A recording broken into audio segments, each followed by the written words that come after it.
जी प्यारे बच्चों, कैसे हो आप सभी। उम्मीद कर रहा हूँ बच्चों आप लोग बहुत अच्छे होंगे। और जैसे कि लास्ट लेक्चर में हम लोगों ने एपी का एकदम बेसिक समझा था कि एपी होता क्या है, थोड़ा समझा था। इसमें एपी क्या होता है, इसमें फर्स्ट टर्म क्या होता है, इसमें कॉमन डिफरेंस क्या होता है, हमने इस बात को समझा था बहुत अच्छे तरीके से। आज हम क्या करेंगे प्यारे बच्चों, आज हम एक्सरसाइज 5.1 एकदम कंप्लीट कर देंगे। पूरी कोशिश ये रहेगी कि 5.1 के सारे क्वेश्चन हो जाएं आज। चलिए सर, इसका क्वेश्चन नंबर फर्स्ट का फर्स्ट पार्ट एक बार देखते हैं, ठीक है। The taxi fare after each kilometre when the fair is ₹15 for the first kilometre and ₹8 for the additional kilometre. इसमें सर ये बात हमें बताई गई है, ठीक है। बच्चों क्या कह रहा है, थोड़ा जरा सवाल को समझने की कोशिश करो। मुझे इसमें एक्चुअली बुक में, अगर मैं आपके सामने बुक लूँ तो सर यहाँ पर ना इस में हेडिंग क्या बताया गया है बुक में बेटा, हमें हेडिंग बताई गई है कि in each of the following situation does the list of the numbers involve make an arithmetic progression and why. मतलब मुझे कुछ कंडीशन दी गई है, मुझे बताना कि ये एपी है या नहीं, अगर है तो क्यों है, नहीं है तो क्यों नहीं है। अब देखो बेटा, एक टैक्सी वाले भाई साहब हैं, ठीक है। वो क्या करते हैं कि कहीं भी अगर किराया लेते हैं, मतलब उनको कहीं जाना है, किसी को ले जाना है, तो पहले किलोमीटर का 15 रुपये किराया लेते हैं, ठीक है। और उसके बाद का जो किलोमीटर पड़ेगा, हर एक किलोमीटर का वो 8 रुपये लेंगे, है ना। And for each kilometre ₹8। तो मुझे बताना है कि ये मेरा एपी में बनेगा नहीं बनेगा। एक बार देखो यार, फटाफट इसका जो सोल्यूशन कर ही देते हैं। इसका सोल्यूशन ना मैं यहाँ पे लिख रहा हूँ, फेयर ऑफ फर्स्ट किलोमीटर यानी कि कितना बेटा, ₹15। हिंदी में पहले किलोमीटर का किराया, पहले किलोमीटर का किराया, फेयर ऑफ रिमेनिंग किलोमीटर, ठीक है। पहले किलोमीटर का किराया 15 रुपये और बाकी किलोमीटर का किराया क्या है, 8 रुपये। अब मुझे बताना है ये एपी में है नहीं। जरा एक बार थोड़ा कोशिश करो इसको लिखने की। इसका सीक्वेंस बनेगा, कैसे बनेगा, अगर मैं यहाँ पर लिखूँ, जब वो पहले किलोमीटर गया होगा तो उसने दिए होंगे 15 रुपये, ठीक है। जब वो पहला किलोमीटर चला गया, 2 किलोमीटर का किराया क्या देगा वो, 15 रुपये तो है ही है, प्लस 8 रुपये और देगा। 15 8 क्या हो गए, 23। नहीं होगा, पहला किलोमीटर जाएगा तो 15 रुपये देगा। जब 2 किलोमीटर, अगर किसी को 1 किलोमीटर जाना है तो 15 देगा, और अगर किसी को 2 किलोमीटर जाना है तो 15 तो पहले किलोमीटर का था और 8 रुपये दूसरे का, तो 15 8 क्या होगा, 23। और अगर किसी को 3 किलोमीटर जाना हो तो उसका कुल क्या रहेगा, 23 तो है ही है, इसमें 8 और ऐड कर दो, बेटे कितना जाएगा, 31 आ जाएगा, ठीक है। 8 3 11। अगर इसको 8 किलोमीटर और जाना हो तो, अगर इसको ये 8 किलोमीटर और आगे जाता है, इसका फेयर क्या होगा बेटा, 8 1 9, है ना, 39 हो जाएगा, ठीक है। अब ऐसे ये ना ऐसे चलता रहेगा, है ना। हम देख रहे हैं पहले किलोमीटर का 15, अगले किलोमीटर का 23 किराए, 3 किलोमीटर जाने पर उसको 31 किराया देना पड़ेगा, और 4 किलोमीटर जाने पर उसको 39 रुपीज़ का किराया देना पड़ेगा। तो उसका ना ऐसे किराया बढ़ता जा रहा है ना। अब ऐसी कंडीशन में क्या करेंगे यार, अब क्या होगा किराया, तो चेक करते हैं एपी है नहीं। देखो मैं अगर बात करूँ, ये बाय द वे, ये भी अगर मेरे पास फर्स्ट है ना, मैं देख रहा हूँ इन सब का डिफरेंस सेम है। इन सब का डिफरेंस क्या आ रहा है सर, सेम आ रहा है। तो अगर ये मेरे पास फर्स्ट टर्म है, जैसे मैंने इसको मान लिया A1 अगर मेरे पास 15 है, तो मेरे पास सर A2 कितना है, मेरे पास A2 है 23, ठीक है। A3 क्या मेरे पास, थर्ड टर्म क्या, 31।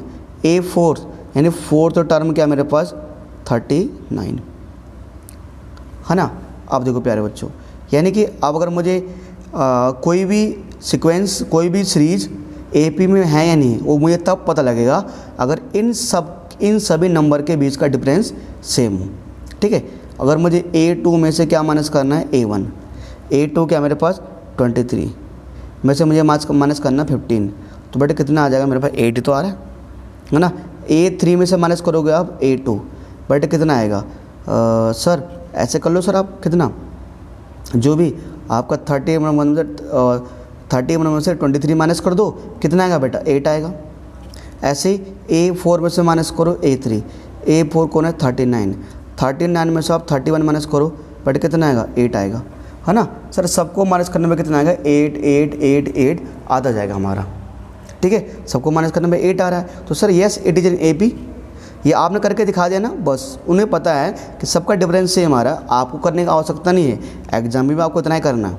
यहाँ पे लिख दो बस, और लिखना था यहाँ लिख दो, ऐसे लिख दो here D is equal to, यहाँ ना जो D है बेटा D कितना है 8 है, hence it is in AP। Hindi में बोलना है हाँ अतः यह AP में है, हाँ अतः यह AP में है, क्योंकि इन सब का डिफरेंस 8 आ रहा है, इन सब का डिफरेंस सेम आ रहा है, या हाँ अतः यह AP में है, ठीक है सर। ये तो हमारा सिंपल सा एग्जाम्पल था, AP में है या नहीं, ठीक है। एक और क्वेश्चन देखते हैं प्यारे बच्चों, क्वेश्चन नंबर हमारे पास आपके NCERT नंबर 2 है। पहले मैं आपको बता देता हूँ आपके NCERT में क्या कहता है, ये लिखा हुआ है, ठीक है। देखो आप लोगों के पास NCERT है, अगर आपको थोड़ा यहाँ विजिबल नहीं होगा, नहीं दिख रहा होगा, तो आप अपने पास आपके पास बुक्स है उसमें देख लीजिएगा। कहता है the amount of air present in a cylinder when vacuum pumped remove 1/4 of the air remaining in the cylinder at a time. अच्छा, ये कहते हैं कि ना एक मतलब सिलेंडर के अंदर कुछ हवा भरी गई है, तो क्या किया जा रहा है ना, उसमें से हर बार 1/4 हवा बाहर निकाली जा रही है। The amount of air present in a cylinder when vacuum pumped removed 1/4 of the air remaining of cylinder at time, ठीक है। मतलब एक सिलेंडर से हर बार क्या हो रहा है बेटा 1/4, जब पंप से ना, जब पंप है हमारे पास, तो अगर हम एक सिलेंडर के अंदर से हवा निकालनी है हमें, एक सिलेंडर के अंदर से अगर हमें गैस निकालनी है, तो एक बारी में 1/4 गैस बाहर निकल जा रही है बेटा, ठीक है। अब इसको कैसे करें सर, देखो इसको समझने के लिए ना मैं आपको ना क्या करना पड़ेगा, हमें ना एक एग्जांपल से करना पड़ेगा इसको। वैसे अगर एग्जाम में आए तो एग्जाम में ऐसे क्वेश्चन 1-2 मार्क्स का आते हैं, 1 मार्क्स का 2 मार्क्स का भी नहीं, कि इसमें हमें जस्ट पूछ रहा है कि AP में है नहीं। अगर आपको नॉलेज, देखो अगर आपको समझना है तो आप सोल्व करेंगे, और बाकी एग्जाम पॉइंट ऑफ व्यू से मैं बता देता हूँ आपको, एग्जाम पॉइंट ऑफ व्यू से ये 1 या 2 मार्क्स, 1 मार्क्स का ही क्वेश्चन बनता है बेसिकली। और मैं कहूँ तो ऐसे क्वेश्चन बनते भी नहीं है, क्योंकि यहाँ पर तो मैं सिंपल करना है, ज़्यादा मत्था पिछी नहीं करनी, दिमाग का यूज़ करना भी नहीं वैसे, ठीक है। तो सर करते हैं इसको फटाफट सॉल्यूशन, ये भगवान मेरा सॉल्यूशन है, ठीक है ना। चलिए सर, तो प्यारे बच्चों कैसे करना है, यानी कि amount of air present in the cylinder, है ना सर, भर दिया गया ना। चलिए सर, तो बट ऐसे मान लो let amount of air present in cylinder, कुछ मान लो बी कितना, क्या चीज़ बेटा, है ना। आप ऐसे मान लो कि जो वो है ना, जो एयर है उसमें कैसे मान लो, बी कितना मान लो बेटा, इसमें कितना मानोगे, है ना, कितना माने, ऐसे मान लो कि बी 100 kg, मतलब कितने किलो हवा थी उसमें, 100 किलो हवा थी उसमें, है ना, उस सिलेंडर के अंदर। मान लो सिलेंडर में शुरुआत में 100 किलो उसमें हवा थी। अब अगर सिलेंडर के अंदर 100 किलो हवा है, 1/4 हमने वो निकाल दी, हवा निकाल दी, तो एयर रिमूव्ड, जो हवा निकाल देना 1/4 हवा बाहर निकाल देना, तो जब एयर रिमूव्ड, है ना, तो एयर जब उसमें जब हवा बाहर निकाल देगी, उसमें कितना हवा बाहर निकाले बेटा, 1/4 एयर उसमें से बाहर निकाल दिया, तो एयर रिमूव्ड 1/4, तो 1/4 किसका 100 kg में किसका डिवाइड कर दो 1/4 का, मतलब 100 kg में 4 का डिवाइड कर दो बेटा, कितना आएगा 25 आएगा। 25 kg को 1 से करोगे 25 kg, यानी कुल कितनी हवा थी उसमें, 100 kg उसमें हवा थी, उसमें कितनी हवा बाहर निकाल दी, उसमें 25 kg हमने हवा बाहर निकाल दी बेटा, किस में से, सिलेंडर में से। 100 किलो हवा थी तो हमने 25 किलो हवा सिलेंडर से बाहर निकाल दी है। अब कितनी किलो हवा बची, देखो स्टार्टिंग हवा पहले ये थी स्टार्टिंग में, अब कितने किलो बची, रिमेनिंग एयर, है ना। अब बची हुई हवा कितने, पहले 100 किलो हवा थी और 25 kg हवा उन्होंने बाहर निकाल दी बेटे, कितनी बची अब 75 kg हवा बची। अब सिंपल यहाँ पर ये हो गया, ठीक है। अच्छा, उसके बाद फिर पहले 100 किलो हवा थी, 1/4 पार्ट हवा बाहर निकाल दिया, तो कितना निकाला, 100 का 1/4 कितना होता है, 725 होता है, ठीक है। तो यानी कि फिर कितना बचा, 100 में से 25 किलो हवा बाहर निकाल दी, अब 75 kg बचा हुआ है। अब एक काम करना है आपको फिर से कि फिर ये जो 75 बचा, पहली बार तो 25 किलो हवा बाहर आ गई होगी, फिर जब हमने दोबारा से पंप डाला होगा तो दोबारा से कितना किलो हवा बाहर आई होगी, 1/4 आया हो ना।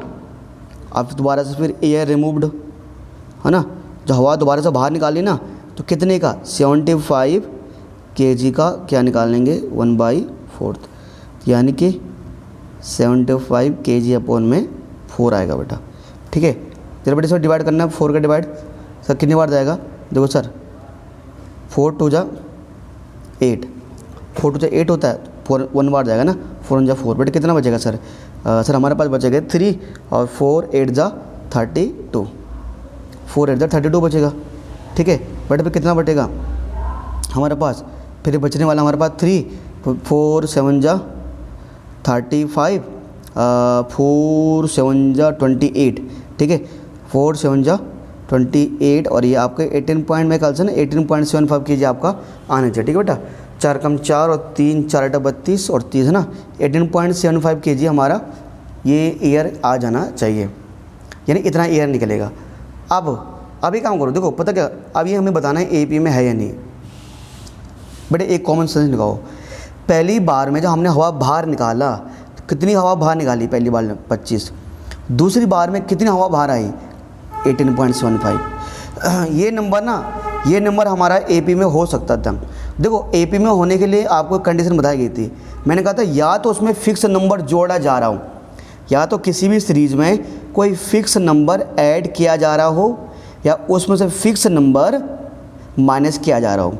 तो हम उस सिलेंडर में से कितनी हवा बाहर निकालने हैं, पहली बारी में हमने उसमें से 25 kg एयर बाहर निकाली उस सिलेंडर में से, दूसरी बार हमने कितनी एयर बाहर निकाली 18.75।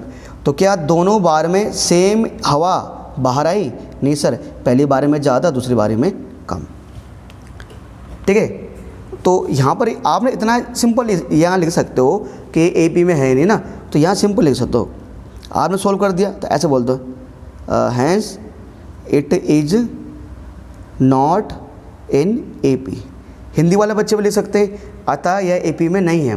क्यों नहीं है सर, सर हर वाला इक्वल एयर बाहर निकालने, क्या कभी कम हवा बाहर निकालने, कभी ज़्यादा हवा बाहर निकालने, तो ये हमारा एपी में नहीं है, ठीक है सर। ये तो हमारा सिंपल क्वेश्चन था। चलिए सर ये काम करते हैं, ये 2 क्वेश्चन हमारे हो चुके हैं, अब बढ़ते हैं सर क्वेश्चन नंबर इसी का थर्ड पार्ट की तरफ। चलिए सर इसका थर्ड पार्ट देखते हैं। सर इसका थर्ड पार्ट क्या कहता है, the cost of digging the well after every metre of digging when it is cost 150 for the first metre and rises by 54 each subsequently metre. देखो जैसे ना क्या क्या गया, ये लाइन क्या कहना चाहता है, ये कहता है ना किसी मतलब जब मज़दूरों को एक गड्ढा खोदने के लिए कहा गया, तो कहा गया देखो भैया अगर 1 मीटर गड्ढा खोदोगे तो आपको 150 रुपीज़ मिलेंगे, और उसके बाद तुम जितना आगे 1 मीटर खोदता जाओगे उसका तुम्हें 50 रुपये एक्स्ट्रा मिलता जाएगा।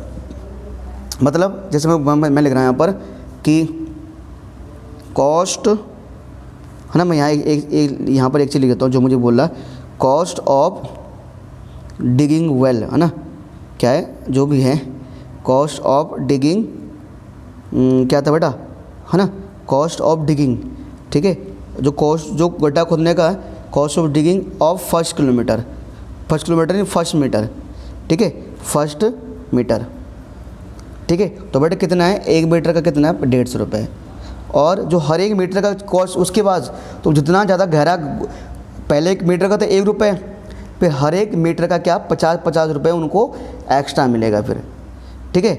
अच्छा, और उसके बाद ईच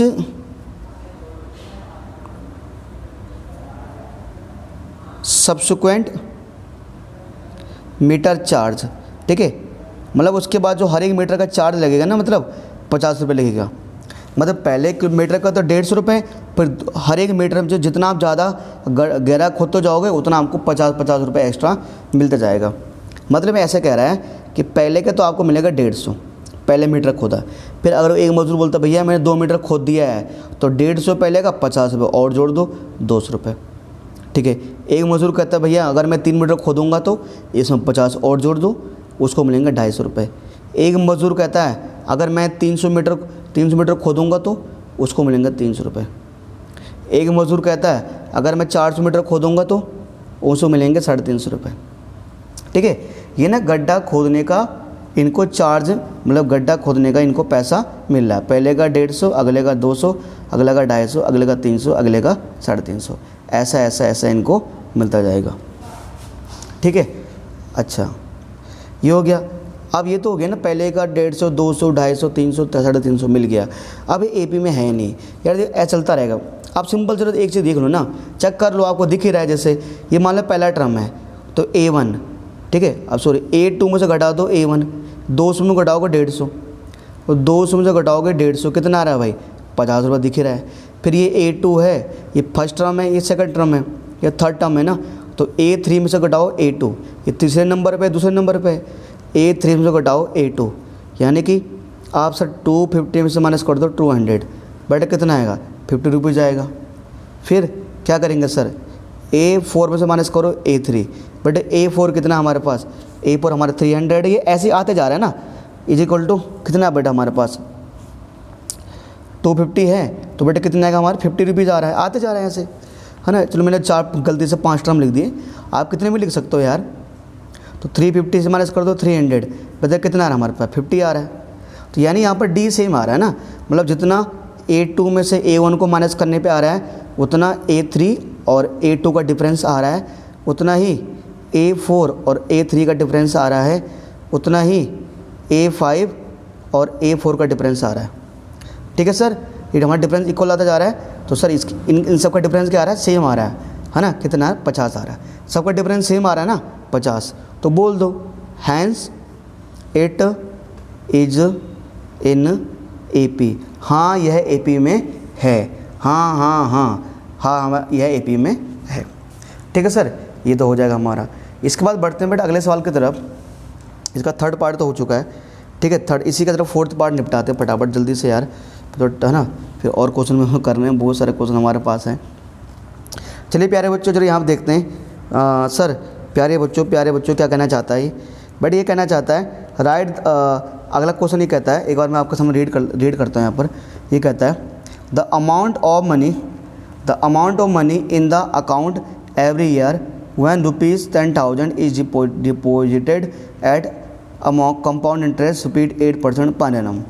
अच्छा, ये क्वेश्चन जो है ना, ठीक है, चलो कोई नहीं, आपको करा दूंगा मैं। Correct, the amount of money in the account every year one 10,000 in deposit at the 8% per annum. थोड़ा सा इसके लिए आपको क्लास 8 का ज्ञान होना चाहिए कि आपने कंपाउंड इंटरेस्ट, सिंपल इंटरेस्ट क्या बनाता है। करे एक आदमी है वो अपने खाते में पैसा जमा कराता है, तो स्टार्टिंग में जितना पैसा जमा कराया उसको बोलते हैं प्रिंसिपल। तो कितना पैसा जमा कराया इसने, 10,000 रुपये जमा कराया, ठीक है। और जो टाइम तो पता नहीं हर एक कब तक है ना 10,000 जमा कराया उसने। जो इसका रेट है मतलब कितना परसेंट इसको इंटरेस्ट मिल रहा है ना, जो इसका R मतलब रेट 8% इसको इंटरेस्ट मिल रहा है हर साल, ठीक है। अच्छा, इसका जो टाइम कितने टाइम के लिए, चलो हम एक काम करेंगे 2-3 साल का निकाल देते एक एक करके, है ना, पता लग ही जाएगा भैया कि ये हमारे AP में है या नहीं।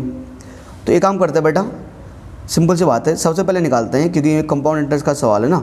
तो कंपाउंड इंटरेस्ट का ना, तो एक काम करते हैं सबसे पहले, तो कंपाउंड इंटरेस्ट में अमाउंट निकालने का सूत्र होता है, अमाउंट निकालने का फॉर्मूला क्या होता है बेटा, ये होता है क्या 1, है ना, A इज इक्वल टू बेटा हमारा 1 + R/100 की पावर n, है ना। ये R का मतलब होता है बेटा कितना % इंटरेस्ट है, और n का मतलब होता है कि कितने सालों के लिए। चलिए सर, कोई दिक्कत नहीं है ना। अब यहाँ पर ये पहले साल का इंटरेस्ट निकालना ना, तो अगर देखो interest of first year interest of first year, कि पहले साल का इंटरेस्ट कितना है, कि पहले साल कितना ब्याज लगा। इंटरेस्ट नहीं, अमाउंट ना, ये हम क्लास 8 में सीखा होगा भाई। तो बेटा कितना, देखो हमारे पास 1 + R, देखो रेट कितना बेटा, रेट कितना है 8% है, अपॉन में 100। तो ये पहले साल के, मतलब ये देख रहे हैं कि हमने अगर पहले साल 10,000 रुपये जमा कराया, तो पहले साल के एंड में, जैसे अगर मैं 1 जनवरी 2020 को मैंने पैसा जमा कराया, तो मैं चेक करना चाहता हूँ कि जब 31 दिसंबर 2020 हो जाएगा ना, तो कुल मिलाकर मेरे खाते में कितना पैसा आ जाएगा, है ना। प्रिंसिपल होता है शुरुआत में जितना पैसा जमा कराया, अमाउंट का मतलब होता है कि आपको जो जितना पैसा मिला सूद समेत, सूद मतलब ब्याज समेत, है ना, इंटरेस्ट समेत। बेटे कितने साल के लिए, तो प्यारे बच्चों कितना आता है, यहाँ पर n लिख देंगे ना, यहाँ पर 1 साल के लिए। मैं पहले साल का निकालना हूँ, तो इसको जो सोल्व करोगे अंदर ना, ये हो जाएगा 108, अंदर वाले को सोल्व करोगे हो जाएगा 108 अपॉन में 100, ठीक है। और सॉरी बेटा, मैं यहाँ पर एक चीज़ लिखना भूल गया, इंटू पी भी आता है, पी मतलब प्रिंसिपल, ठीक है, इंटू पी भी आएगा, पी मतलब प्रिंसिपल। बेटा प्रिंसिपल कितना था हमारा 10,000, 1 2 3 4 10,000 है, ठीक है। 2 0 कैंसिल, 2 0 से 2 0 कैंसिल, तो बेटा कितना आ गया हमारा, ये जो अमाउंट आ जाएगा, मैं लिख रहा हूँ A1, मतलब पहले साल के एंड में कितना अमाउंट आया बेटा हमारा पास, यह जाएगा 10,800, 10,100। यानी कि अगर हम बैंक में 10,000 रुपये जमा कराते हैं, तो पहले साल के एंड में कितना अमाउंट हमारे पास आ जाएगा, है ना, 10,800 रुपये आ जाएगा, ठीक है। और अगर इसी पैसे को हम बैंक में 2 साल तक के लिए रखते हैं, तो ठीक है, 2 साल तक के लिए रखते हैं, तो अगर इसी पैसे को, है ना, तो एक काम कर बेटा, अमाउंट ऑफ सेकेंड ईयर, ठीक है, तो फॉर्मूला वही होता है P 1/8/100, है ना। फॉर्मूला यहाँ पर n आता है ना, तो यहाँ पर n की जगह 2 आएगा। 2 क्यों आएंगे, 2 साल के लिए। अब हम देख रहे हैं कि अगर हम, पहले तो मैंने बैंक में पैसा 1 साल के लिए रखा था, मैं कह रहा हूँ अगर मैं बैंक में पैसा 2 साल के लिए रखता हूँ, तो कितना प्रॉफिट होगा, लाभ होगा। P कितना बेटा, P तो मेरे पास 10,000 रुपये है प्रिंसिपल स्टार्टिंग में ना, P है 10,000 रुपये, और 100 में जोड़ोगे 8, ये हो जाएगा 108। और ध्यान दो, इसकी पावर क्या होगी, 2 होगी, क्योंकि ना ऊपर 2 है, हाँ। तो ये A2 निकाल लो मैं, है ना। सेकेंड ईयर में कितना पैसा मिलेगा, तो 10,000 अगर मैं 2 साल के लिए रखता हूँ तो कितना पैसा मिलेगा, तो 108 को मतलब मल्टीप्लाई कर दो ऐसे, अब किससे, 108 अपॉन में 100 और 108 अपॉन में 100, ठीक है। बेटा कैंसिल कर दो, 1 2 3 4, 1 2 3 4। तो प्यारे बच्चों, ये जो मेरे हिसाब से होना चाहिए ना, ये होना चाहिए सर हमारा 116 और 8 8 64, मेरे ख्याल से बेटा इतना आना चाहिए शायद, दोनों को मल्टीप्लाई करने पर मतलब क्या 11,664 आना चाहिए, इतना मल्टीप्लाई करने में मेरे ख्याल से इतना आएगा। बाकी अगर कैलकुलेशन कोई दिक्कत तो देख लेना आप। तो पहले साल, अगर मैं पहले साल के लिए, अगर एक बैंक में जब मैंने पैसा 1 साल के लिए रखा, तो मुझे पहले साल के एंड में इतना पैसा मिलेगा। अगर मैं बैंक में पैसा 2 साल के लिए रखता हूँ, 10 साल अगर मैं निकालता नहीं ना, अगर 2 साल के लिए रखता हूँ, तो मुझे इतना पैसा मिलेगा। और एक काम करते हैं, चेक कर लेते हैं AP में है या नहीं। देखो सिंपल सी बात है, पहले साल मतलब स्टार्टिंग में पैसा मेरे पास 10,000 रुपये था, आगे तो यहीं पर चेक हो जाएगा AP में है कि नहीं। दूसरे साल में मेरे पास कितना पैसा था, मतलब स्टार्टिंग में ये था, तो पहले साल के एंड आते आते कितना हो गया पैसा, वो हो गया 10,800। तीसरे साल मतलब पहले साल के एंड में इतना, दूसरे साल के एंड में कितना हो गया, वो 11,664 हो गया, ठीक है। अब ये मेरा ऐसे चलता रहेगा, है ना। तो ये फर्स्ट टर्म है, ये सेकंड टर्म है। तो मेरे पास जो A1 है ना, देखो सर, मतलब ऐसे कर दो, A2 माइनस A1, बेटा कितना आ रहा है, 10,000 में से घटाओगे 800 और यहाँ करोगे 10,000, तो बेटा कितना आ गया, 800 बनेगा। कितना बनेगा सर, ये 800 बनेगा, ठीक है। फिर सर क्या करेंगे हम, उसके बाद A3 में से माइनस करो A2। सर A3 कितना मेरे पास, 11,664 में A2 माइनस करोगे, 10,800 माइनस करोगे, तो सर कितना आएगा ये सर कितना बैठेगा, ये देख लो सर, 4 आएगा और 6 आ जाएगा, और सर 16 में से 8 गया, 8 आएगा, और सर कितना बच गया यहाँ पर अब, है ना, बस वो है ना, हो गया सर हमारे पास 864, 864 आ जाएगा हमारे पास। ठीक है सर, ये हमारा इतना इंटरेस्ट आ जाएगा। पहले साल इतना, अगले साल इतना। अब देखो पहले साल कितना, अब ये देखो ना कि इसमें कितना जोड़ा हमने, मतलब इन दोनों में कितने का डिफरेंस है 800 का, इन दोनों में कितने का डिफरेंस है 864 का। तो क्या दोनों का डिफरेंस सेम है? क्या इसका डिफरेंस और इसका डिफरेंस सेम है? नहीं सर, मतलब यहाँ पर डी है 800, हाँ यहाँ पर डी आ रहा है 864। तो इन दोनों मतलब इन सब का डिफरेंस सेम नहीं है, तो इसलिए ये AP में नहीं है। तो लिख देंगे hence it is not in AP। Sir यह AP में नहीं होगा। ठीक है सर, तो ये हमारा इसका 4th पार्ट भी हो चुका है। चलिए एक काम करते हैं प्यारे बच्चों, अब चलते हैं क्वेश्चन नंबर 2 की तरफ।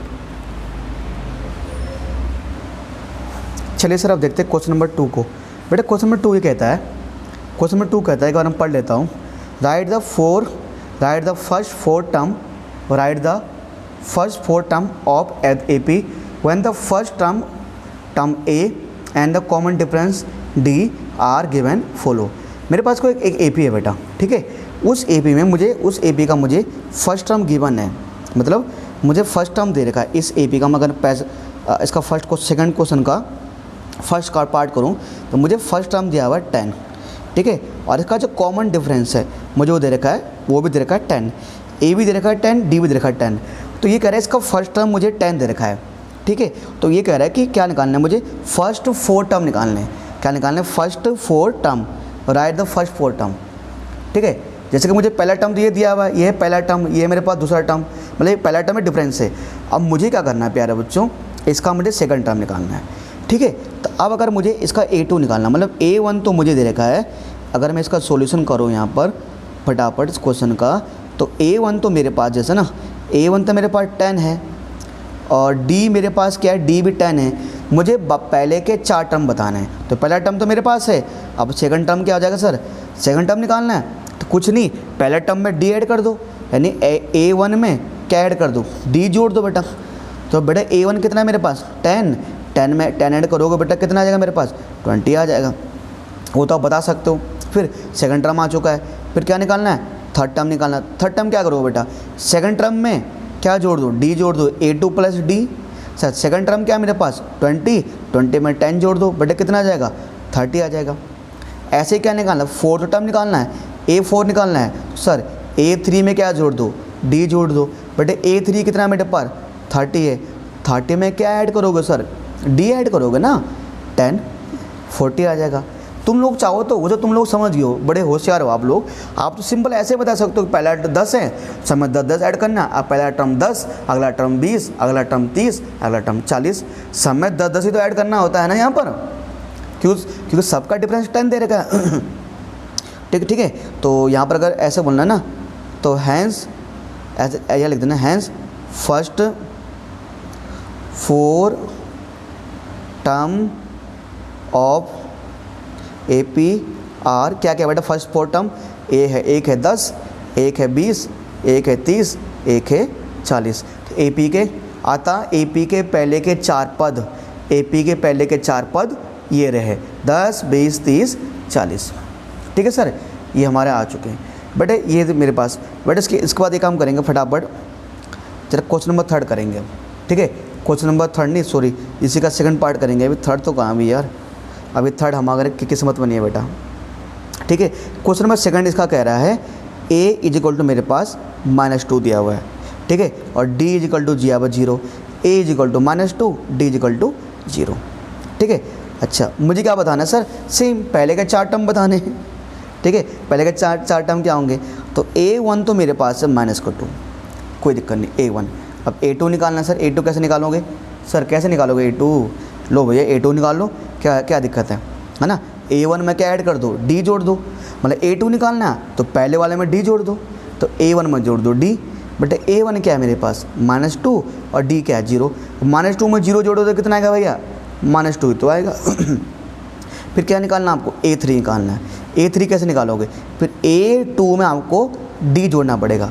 बट A2 क्या आपका, A2 कितना मेरे पास -2 है, इसमें क्या जोड़ोगे D कितना आपका 0 है, तो -2 में जोड़ोगे 0 कितना आएगा सर -2 आ गया। तो सर यार A4 निकालो सर, A4 तो A4 कैसे निकालोगे, A3 में 2 है ना, A3 में D जोड़ दोगे, A3 कितना था -2, D कितना है 0, -2 में जोड़ो 0 -2, तो लिख दो हैंस ऑल 4 टर्म आर, मतलब जितने भी 4 पद होंगे ना कौन कौन से होंगे सर, ठीक है, क्या क्या हो जाएंगे, सारे -2 है ना, पहला भी -2, दूसरा भी -2, तीसरा भी -2, अगला भी -2, ठीक है सर। ये मेरा इसका सेकंड पार्ट हो चुका है इसका। आप जरा एक काम करते हैं बेटा, इसका थर्ड पार्ट देखते हैं, क्या देखते हैं बेटा, इसकी तरह हम थर्ड पार्ट इसका हम देखते हैं, ठीक है। यहीं पर एक हम लाइन खींच देंगे बेटा, पेज बचाओ अभियान, ठीक है। इसका अगर थर्ड पार्ट करें हम तो इसी क्वेश्चन का सेकंड क्वेश्चन का ही थर्ड पार्ट। सर इसका थर्ड पार्ट में क्या बोला गया है कि मेरे पास a इक्वल टू मुझे दिया गया है -1, ठीक है, नहीं सॉरी a क्या दिया मुझे 4 दिया हुआ है और d दिया हुआ है -3, a दिया हुआ 4, d दिया हुआ -3, मुझे सारे टर्म निकालने हैं। अरे a है 4 और d है -3, तो प्यारे बच्चों सबसे पहले क्या निकालूंगा मैं, a1 निकालूंगा, सबसे पहले मैं a1 निकालूंगा। तो सर a1 क्या होगा, a1 तो मुझे क्या दिया हुआ है 4 ऑलरेडी दिया हुआ है। अच्छा a2 निकालना है, तो क्या करेंगे सर, a1 में जोड़ेंगे d, तो सर a1 कितना है, a1 है मेरे पास 4 में जोड़ो d, मतलब क्या d मतलब -3, तो 4 में से आप 3 घटा दोगे, प्लस माइनस हो जाएगा ना, 4 में से घटाओगे 3 तो कितना आएगा 1 आएगा। उसके बाद आप a2 निकाल दिया हमने, अब a3 निकालोगे तो कैसे निकलेगा, a2 में जोड़ोगे d, है ना।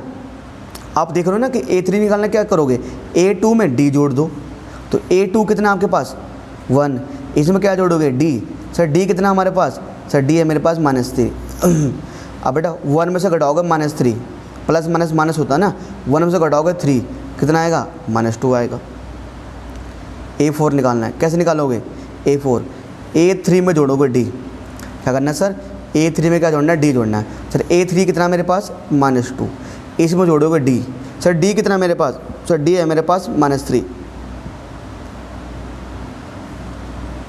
ठीक है, -2 और -3 बट कितना होगा -5 होगा। बस हमें 4 टर्म तो निकालने थे, यहाँ पर लिख दो कि hence all first 4 term are, क्या क्या बेटा, एक तो मेरे पास 4 है, एक तो मेरे पास 1 है, एक मेरे पास -2 है और एक मेरे पास -5 है, ठीक है। चलिए सर ये मेरे पास हो गया ना, 3 हो चुके हैं। एक काम करते हैं बेटा, जल्दी से क्या करते हैं, इसका जो इसका नेक्स्ट पार्ट है, नेक्स्ट पार्ट क्या था इसका फोर्थ पार्ट, ठीक है। बट इसको फोर्थ पार्ट क्या कहता है, इसका फोर्थ पार्ट कहता है कि क्या कहता है, ये कहता है सर मेरे पास a इक्वल टू में -1 दिया हुआ है, ठीक है सर, d इक्वल टू में क्या दिया मुझे 1/2, a इक्वल टू में -1 और d इक्वल टू में -1, d इक्वल टू में 1/2 दिया हुआ है। अब मुझे क्या करना है इसमें, मुझे इसमें सॉल्व करना है ना, कोई दिक्कत नहीं है, a equal to -1 d equal to 1/2, ठीक है। अब कह रहे हैं कि बाकी सारे टर्म निकालो। प्यारे बच्चों सबसे पहले लिखो a1 a1 क्या है मेरे पास, a1 है मेरे पास -1, ठीक है, a1 है -1, a2 क्या है, a2 तो मेरे पास अगर a1 तो हो गया -1, ठीक है, a2 कैसे निकालोगे सर, -1 में जोड़ो 1/2, -1 में ऐड कर दो 1/2, ये तो करेंगे ना, क्योंकि फर्स्ट टर्म में ऐड कर दो d, बस मैंने यहाँ फॉर्मूला लिखा नहीं, ये तो मैं बोल रहा हूँ मैं, ठीक है। तो -1 में जोड़ोगे 1/2, यानी कि आधे में से घटाओगे, -1 में से घटाओगे आधा, मतलब -1 में जोड़ोगे आधा, है ना, आधा जोड़ोगे तो आधा आएगा, वो भी निगेटिव का आएगा, निगेटिव का 1/2 आएगा, -1 में 1/2 जोड़ोगे तो माइनस का 1/2 आएगा, ठीक है। a2 हो गया, उसके बाद मैं क्या निकालूंगा सर, a3 निकालूंगा, ठीक है, a3, सर a3 कैसे निकलेगा, अच्छा a3 एक काम करो, a2 में जोड़ो, a2 में क्या जोड़ोगे d जोड़ोगे ना, तो d कितना है a2 है, a2 मेरे पास -1/2 है, d कितना है 1/2, तो 1/2 में से 1/2 घटाओगे, ये है माइनस का 1/2, ये है प्लस का 1/2, तो कितना आएगा 0 आएगा ये तो यार।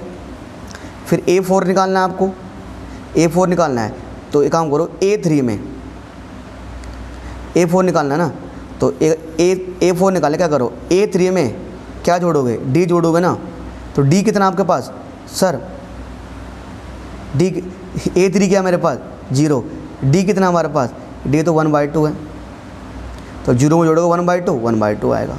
तो जो मेरे पास 4 टर्म आ रहे हैं ना, जो पहले के 4 टर्म मेरे पास बन रहे हैं, वो सर क्या क्या आ रहा है मेरे पास, पहले के 4 टर्म, एक तो मेरे पास आ रहा है -1, एक मेरे पास आ रहा है -1/2, जो पहले का 4 टर्म है, एक तो है -1, एक है -1/2, एक है 0, एक है -1, एक है -1/2, एक है 0 और एक है 1/2। यानी जो पहले के 4 टर्म है वो है -1, -1/2, 0 और 1/2। ठीक है, ये पहले के 4 टर्म मेरे आ चुके हैं। ठीक है, और प्यारे बच्चों इसका 5th पार्ट करते हैं। 4 पार्ट इसका हो चुके हैं हमारे एंड। ठीक है सर, आज इसका करते हैं कौन सा part sir, 4th part, 5th part.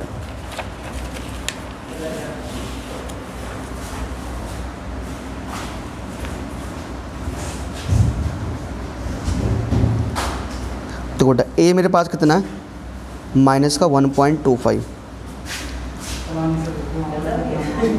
D -0.25 है। ठीक है, अब अगर मुझे क्या निकालना सर, ए मेरे पास है, डी मेरे पास है, अब इसका फर्स्ट टर्म मेरे पास ऑलरेडी है यानी -1.25। ठीक है, मुझे सेकंड टर्म निकालना है इसका, तो सेकंड टर्म क्या निकालेंगे, A1 में आप डी ऐड कर दो, तो A1 कितना मेरे पास -1.25, डी कितना है इसमें, डी ऐड करेंगे -0.25। ठीक है, अब एक चीज़ देखो हमारे पास ये -1.25 है और ये +0.25 है। ठीक है, तो यानी -1 में से आप जोड़ोगे, माइनस में जोड़ोगे प्लस, तो माइनस प्लस तो माइनस ही आना है, तो माइनस का साइन है, मतलब -1.25 में ऐड करोगे 0.25, तो बेटा कितना बैठेगा, -1 बैठेगा आपका, कितना बैठेगा सर, -1। A3 निकालोगे, क्या करोगे, A3 निकालने के लिए A2 में जोड़ोगे डी, A2 क्या मेरे पास -1, इसमें क्या ऐड करोगे आप, क्या ऐड करोगे, अच्छा बेटा सॉरी ये माइनस का है, ये है माइनस का, गलती से ये बेटा माइनस का, तो माइनस का 1.25 में माइनस का 0.25 जोड़ोगे ना, कितना आएगा, माइनस का 1.50 आएगा बेटा, सॉरी क्या आएगा, -1.50 आना है इसमें। फिर A3 निकालेंगे, A2 में 2 जोड़ोगे, A2 कितना है, माइनस का 1.50, इसमें जोड़ोगे डी, तो डी कितना है मेरे पास, है ना, डी सर हमारे पास माइनस का 0.25 है, तो प्लस माइनस माइनस ना, तो माइनस का 1.50 में माइनस का 0.25 जोड़ोगे, कितना आ जाएगा सर, ये माइनस का 1.75। ऐसे ही A4 निकालोगे, कितना होगा सर, A3 में डी जोड़ो। ठीक है, तो A3 कितना मेरे पास, माइनस का 1.75, क्या ऐड करोगे, डी जोड़ोगे ना, डी कितना है, माइनस का 0.25, तो माइनस आएगा, माइनस का 1.75 में माइनस का 2.5 जोड़ोगे तो माइनस का 2 आ जाएगा। तो जो हैंस मेरे पास जो उसके पहले के 4 टर्म होंगे ना, हैंस फर्स्ट 4 टर्म जो उसके होंगे वो क्या होंगे सर, एक तो होगा माइनस का 1.25, ठीक है, एक होगा माइनस का 1.50, वेरी गुड, एक माइनस का 1.75 और एक हो जाएगा आपका माइनस का 2। ठीक है प्यारे बच्चों, देखो बेटे सिंपल सा क्वेश्चन था, बहुत आसान क्वेश्चन था, है ना। इसी के साथ मेरा क्या हुआ, क्वेश्चन नंबर जो फर्स्ट था, ठीक है, क्वेश्चन नंबर सेकंड का मेरे सारे पार्ट एंड होते हैं। ठीक है, चलिए सर अब देखते हैं इसका क्वेश्चन नंबर थर्ड। चलिए सर अब बढ़ते हैं क्वेश्चन नंबर थर्ड की तरफ। क्वेश्चन नंबर थर्ड क्या कहता है, क्वेश्चन थर्ड ये बोलता है कि sir for the following AP right the first term and common difference. बस हमें ना इसमें फर्स्ट टर्म और कॉमन डिफरेंस लिखना है सर, हमें इसमें और कुछ लिखना ही नहीं है। जैसे कि मुझे इसका क्वेश्चन नंबर थर्ड का फर्स्ट पार्ट मुझे दिया हुआ है कि यहाँ लिखा हुआ 3, फिर लिखा हुआ देन 1, फिर -1 और -3 डैश डैश डैश। ठीक है, मुझे तो फर्स्ट टर्म और कॉमन डिफरेंस बताना है। फर्स्ट टर्म क्या है, जो ये फर्स्ट टर्म है, A1 क्या है मेरे पास 3 और D मतलब कॉमन डिफरेंस, तो D क्या होता है सर, कोई कुछ माइनस कर दो बेटा, ये फर्स्ट टर्म है, ये सेकंड टर्म है, तो A2 में से माइनस कर दो A1, क्योंकि उन्होंने मुझे पहले से बताया हुआ है AP में है, उन्होंने बोला हुआ है फॉर द फॉलोइंग AP, यहाँ लिखा हुआ है ना फॉर द फॉलोइंग AP, मतलब मुझे पहले से बताया गया AP में है ये। ठीक है, तो ये फर्स्ट टर्म मेरे पास 3 है और अगर D निकालना है तो 1 में से घटा देंगे 3, है ना। ये इसमें किसी में से घटा दो सर, कोई दिक्कत नहीं है। डी कि अगर AP में है तो कॉमन डिफरेंस सबका सेम ही होगा, वो टेंशन लेने की आपको आवश्यकता नहीं है, ठीक है। तो बेटे सेकंड टर्म मेरे पास क्या है, 1 में से घटाओ 3, तो बेटे कितना आ जाएगा मेरे पास, माइनस का 2 आ जाएगा। क्या आएगा सर, माइनस का 2 आ जाएगा, है ना। तो सर मेरे पास फर्स्ट टर्म क्या है, 3 है, और सेकंड टर्म क्या होगा मेरे पास, माइनस का 2 हो गया, ठीक है। चलिए सर ये बस सर हो गई ख़त्म, और कुछ करना नहीं है ना। इतना आसान, बिल्कुल सर इतना ही आसान है ये। अगला -5 और -5 -1 3 7, -5 -1 3 7, ठीक है। इस तरह इसमें बताना है A1 क्या है सर, देखो A1 क्या है मेरे पास सर, A1 क्या है, -5, ठीक है। D निकालना है, कोई दिक्कत नहीं है, ये सेकंड टर्म है तो फर्स्ट टर्म घटा दो। देखो सबका D सेम, ये पहले ऑलरेडी AP में है, तो इसलिए बच्चे बोलूँगा सर इसमें ये नहीं घटाएंगे, इसमें अच्छा बच्चे बोलेंगे सर इसमें ये घटा सकते हैं भाई। आप किसी भी दो लगातार टर्म को घटा सकते हो। तो देखो बेटा, अगर मैं तो A2 में से माइनस कर दो A1, A2 क्या मेरे पास -5, ठीक है। इस पर से मुझे A है ना, A2 मेरे पास -5 है, -5 में से क्या घटाओगे आप, -5 में से क्या माइनस करना है मुझे, माइनस का 5 माइनस करना है, ठीक है। थोड़ा इसको और आगे सोल्व करो, देखो ये माइनस का 1 है, तो माइनस क्या हो जाएगा प्लस, तो 5 में से 1 घटाओ कितना आएगा सर, 4 आएगा। तो ये एक हो गया मेरे पास -5 और D हो गया मेरे पास 4, ठीक है सर, ये निकल चुका है, ठीक है ना सर। टेंशन लेनी नहीं है हमें, फटाफट इसका थर्ड पार्ट करते हैं जल्दी। थर्ड पार्ट क्या है इसका, बट इसका थर्ड पार्ट कहता है सर 1/3 5/3 9/3 और 13/3। बेटे क्या निकालना है सर, इसमें D निकालना है। D कैसे निकालेंगे सर, D A2 में से माइनस कर दो A1, है ना। मैं एक तो फर्स्ट टर्म बताना है, तो फर्स्ट टर्म तो A3 है, और D निकालना है तो A2 में से माइनस कर दो A1। A2 क्या है सर, A2 है 5/3 और A1 क्या है 1/3। तो बेटा दोनों का एलसीएम तो 3 है, तो नीचे 3 आएगा, तो 5 में से घटाओगे 1 4, तो ये आ जाएगा 4/3 आ जाएगा, है ना, ठीक है सर। तो 1 ये आ गया मेरे पास, सब कुछ आ चुका मेरे पास, ठीक है। अब एक काम करते हैं बेटा, फटाफट इसका निकाल दो फोर्थ पार्ट, ठीक है, ठीक है। एक इसको फोर्थ पार्ट निकालते हैं, तो 0.6 1.7 2.8 और 3.9 चलता रहेगा। मुझे कह रहा है कि तो है ना, वही कहना फर्स्ट टर्म क्या है मेरे पास, A1 क्या है मेरे पास 0.6, D निकालना है। तो सर एक काम करो, A2 में से A1 माइनस कर दो। A2 क्या है 1.7 में से माइनस करोगे 0.6, कितना आएगा सर, 1.1 आ जाएगा। हो गया सर, इसके चारों पार्ट हो चुके हैं, ठीक है सर। बट इसके जो मेरे पास क्वेश्चन नंबर 4 है ना, क्वेश्चन नंबर 4 में अप्रोक्सीमेटली 4 के लगभग 16 पार्ट हैं, तो उसमें टाइम लगेगा। तो एक काम करते हैं, क्वेश्चन नंबर 4 को हम नेक्स्ट लेक्चर में उसको हम सॉल्व करेंगे।